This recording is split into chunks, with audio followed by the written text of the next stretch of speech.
सभी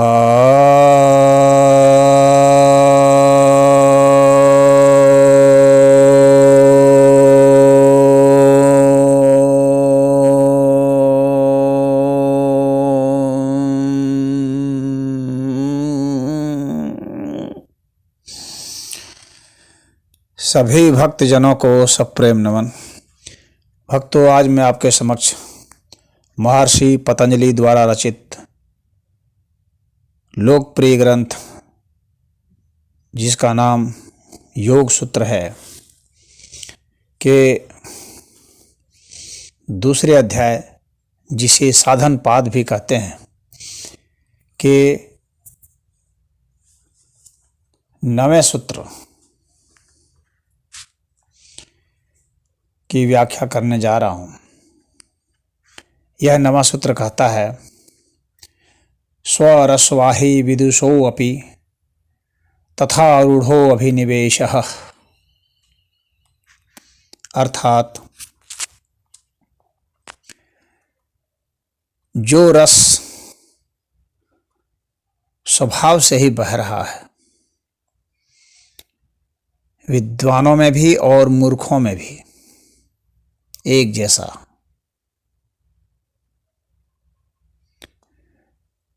उसे अभिनिवेश कहते हैं।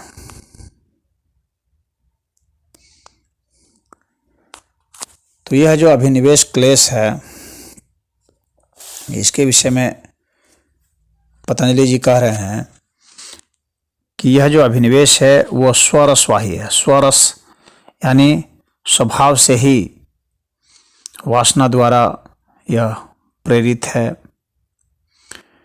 और वाही जो है इसका अर्थ हो गया कि प्रवृत्त है। तो स्वभाव से ही यह प्रवृत्त है, अर्थात सभी प्राणियों में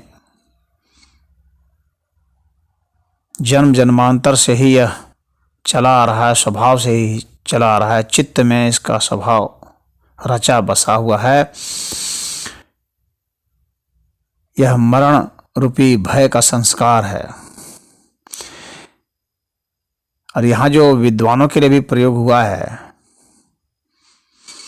तो यहाँ वह विद्वान नहीं है जो कि आत्मज्ञान को या जिसने ईश्वर दर्शन हुआ है, वैसे विद्वान के लिए यह प्रयुक्त नहीं हुआ है। यह विद्वान है जो शास्त्र के ज्ञानी लोग हैं,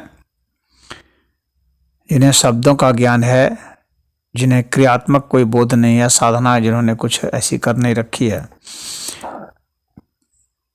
तो ऐसे भी विद्वान मरने से बहुत डरते हैं और मूर्ख भी मरने से डरते हैं, और इन दोनों के बीच में जो भी हैं वे सब डरते हैं। पागल भी डरते हैं, सामान्य मनुष्य भी डरते हैं। चींटी से लेकर के हाथी तक, कीट पतंगे, पशु पक्षी, वृक्ष, सभी डरते हैं।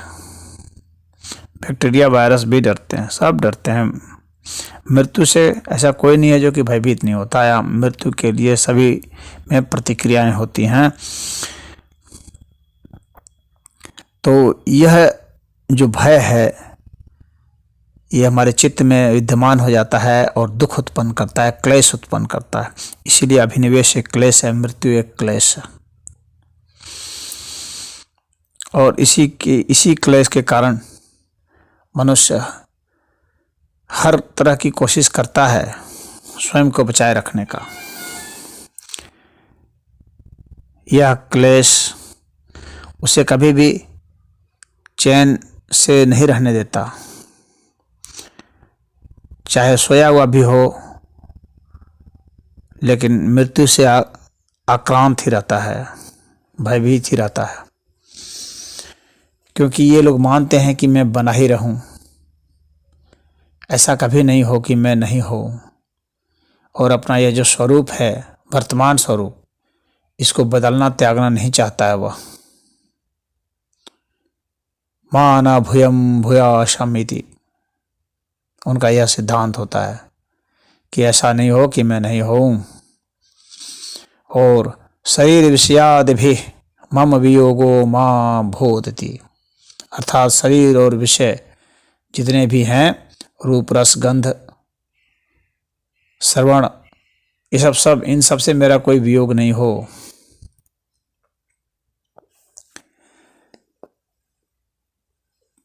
तो वे बदलाव के प्रति बहुत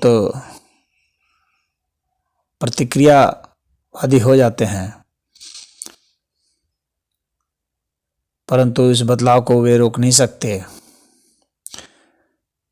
और यह वेदना उनके भीतर में संस्कार उत्पन्न कर देती है, जिसके कारण उन्हें क्लेश होता है, दुख होता है।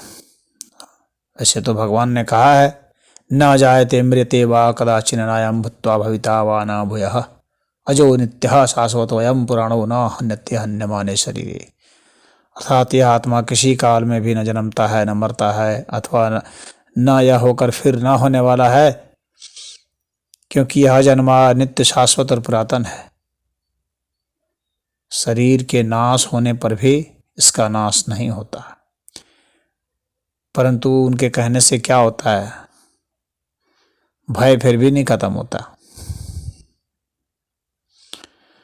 तो कितने भी उपदेश दे दिए जाएं, कितने भी शास्त्र पढ़ लिए जाएं, लेकिन भय है कि बैठा ही रहता है। और वास्तविक प्रतिक्रिया भय से ही होती है। और जो वास्तव में योगी हैं, वास्तव में जो नित्य योगी हैं, उनके भीतर ये कोई प्रतिक्रिया नहीं उत्पन्न करता। वे उतने ही शांत स्थिर रहते हैं, उनके चित्त पर इसके विकार नहीं होते हैं। तभी माना जाता है कि उनका क्लेश समाप्त हुआ। संत की पहचान यही होती है, अन्यथा वह संत है ही नहीं।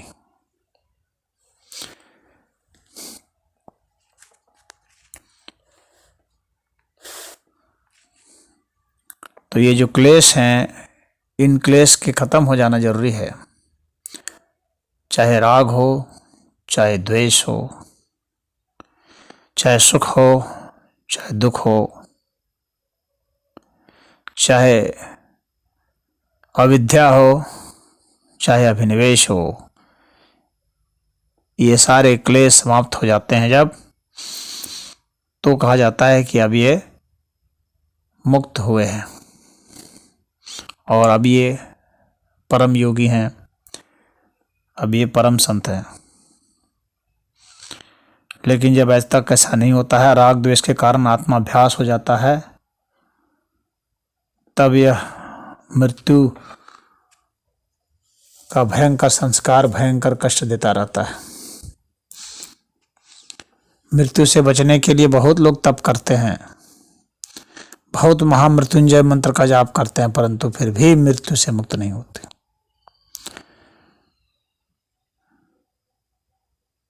तो इस अबदलाव की स्थिति में जब व्यक्ति प्रवेश करता है, शाश्वत स्थिति में जब प्रवेश करता है, तब जाकर के वह मृत्यु से मुक्त होता है। क्योंकि बदलाव का नाम ही मृत्यु है, बदलाव का नाम ही जन्म है। तो जन्म और मृत्यु एक साथ रहते हैं, ये चलते ही रहते हैं।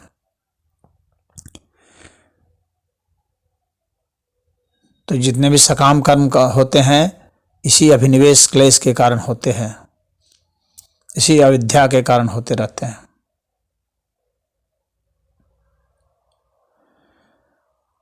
तो ये सभी क्लेश बीज रूप में विद्यमान रहते हैं चित्त पर,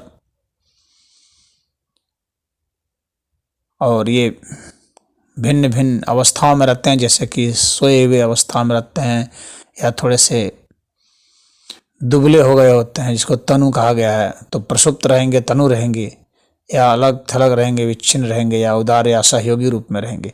इन चारों अवस्था में रहते हैं।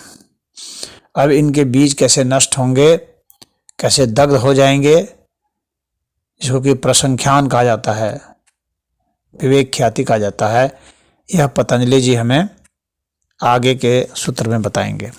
ओम हरि।